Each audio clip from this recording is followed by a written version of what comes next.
Howdy ho, everybody. So I don't know about you, but it is late. I'm tired. I'm hungry. So this is not going to be anything fancy. I'm going to literally slam bam, thank you ma'am, let's get it in the pot and cook it. So real quick, we are just going to start. I'm not even really sure what I'm making, honestly. But I know that we're going to have rice. So it's just me. So with rice, you always do the 1 cup rice and then double the amount of water. So 2 cups water. And I have to have my butter, always. I don't know about you, but I love Paula Deen. I grew up down south until I was about 18, and then that's when I moved to New York. And I grew up watching Paula Deen. And butter is everything. Oh yeah, so add a couple tablespoons of butter to that. And add a little salt and pepper to taste, just to sprinkle a little bit. Just a little bit at first. Okay, and then you're just going to kind of put this on a low heat to start because, you know, rice doesn't happen overnight.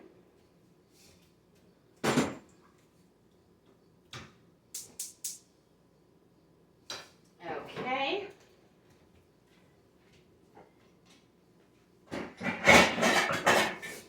And I'm just going to cover that up. All right.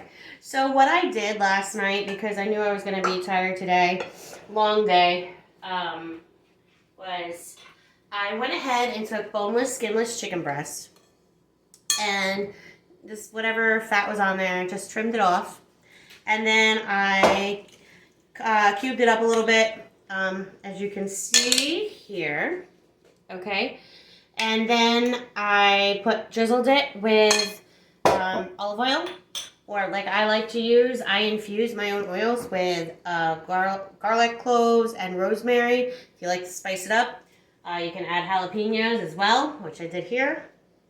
Okay, very easy to do, by the way. I'll show you one day. So just drizzle that, and then I have a standard, man, my hair is like, woo, I like every day. Anyway, I have standard set seasonings that I like to use in general on mostly everything. So what saves time is just go ahead and make a jar of it ahead of time. So this is what I did, as you can see. I use baby food jar or whatever you want it for. I left it here. I didn't shake it up so you can see how pretty it looks. So this can be even decorative, that you can leave on the counter or your oven. Looks nice. But you do want to shake it up, get it all mixed up so that when you do use it, it's just equal. You're not getting like all garlic powder and no paprika or something. Okay, so you shake that up. And I just sprinkle it till it's evenly coated. Stir it all up, make sure it's evenly coated. And in here it consists of equal amounts of salt, pepper, thyme, oregano, garlic powder, onion powder. I think that's it. Oh, I think so. All right. And now this is up to you. I do not drink alcohol. I choose not to because bad things happen and I don't want to hurt myself or anyone else that I love anymore because that's part of my story, which I'm sure one day you guys will find out. Recovery isn't easy. It's lifelong and it's a lot of pain, struggle for everybody, but you know, persevere, you can do it. So I'm on the upside, hanging on tight.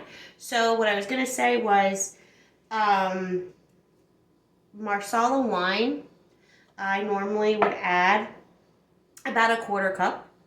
Now you can buy the cooking, like this is sherry, but this is just in the grocery store. There's no alcohol, so don't, if you have even the slightest concern, do not put that obstacle in front of you.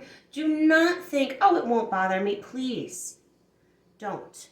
Because you don't have to use even cooking wine with no alcohol content. It's just the flavor.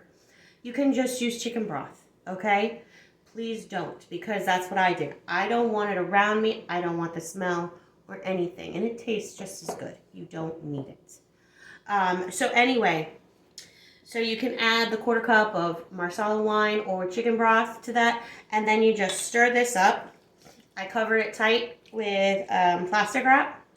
I just let it marinate in the fridge overnight. Okay.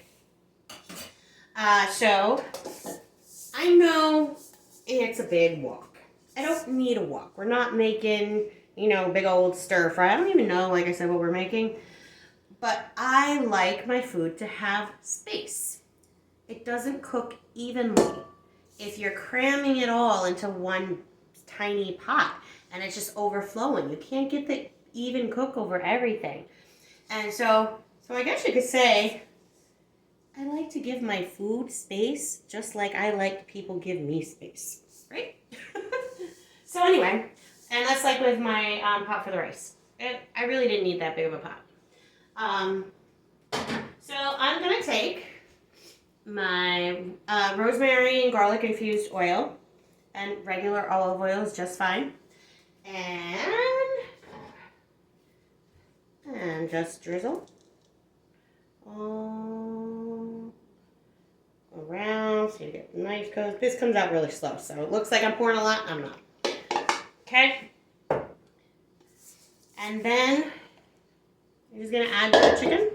Okay. Okay. Remember, raw stuff, go right in the sink. Don't touch anything else. No cross-contamination here. Okay. So this is a one and done shot. This chicken, because it's cut up, it's going to cook fast. I am just adding a few vegetables, and I'm just going to put it over the rice. My eyes are still watering from these onions. So I cubed up some mushrooms, and then you'll see a nice variety here. I have red and orange peppers, and this is about the size. Try and make them all about the same size. You don't want a few really skinny ones. They're going to shrivel up and be unevenly cooked. I did a red and yellow onion. I am sorry, guys. I cut the majority of the onions because I haven't bonded with you that much yet, so I don't want you seeing me cry. You still might, because I have half an onion left still to cut. So all I do is I cut off the top a little bit, peel it, cut it in half. I leave the stem on to keep it still, and then just make even slices, just like so. Throw that out. Make sure you break it up. You don't want a big old chunk, okay? And then lastly, I have a yellow pepper. I'll just cut this for you. Okay, all right, easy enough. You want to take the stem out here. So just take your knife and go around it. Okay, garbage. Okay, done. Then you can just rinse out the seeds. I already washed my vegetables. And we're gonna cut these in strips, just as you saw earlier. I'm just doing this so you can see how quick and easy this is. Making things ahead of time and with a family really helps a lot. Saves on your stress and anxiety. And nowadays, there's enough of that. Okay, so you're just going to add this to your burner. And you know what? And I also added garlic. You know what? I'm going to, because there's not much liquid in there, we're going to go ahead and add some of the chicken stock. Probably about a half a cup. Okay? And then you're just going to give this a toss. Okay? Put it on the stove top and just check it, stir it, and I will check back with you when it's done.